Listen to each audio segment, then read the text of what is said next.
May muntag ninyo guys. Ako adtoon tong sag sa langgam beng nakita na ko pangingan ni aging adlaw. Nakita to nako itlog pa man to. Karon ka unsa na karon? To tanawon be.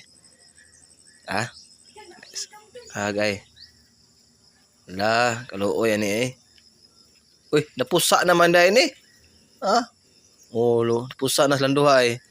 Uy, yan eh, nangabasa sa uwan. Kusog ra bag uwan pag gabi eh.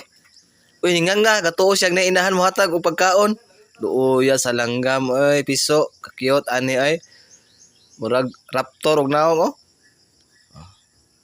Oh.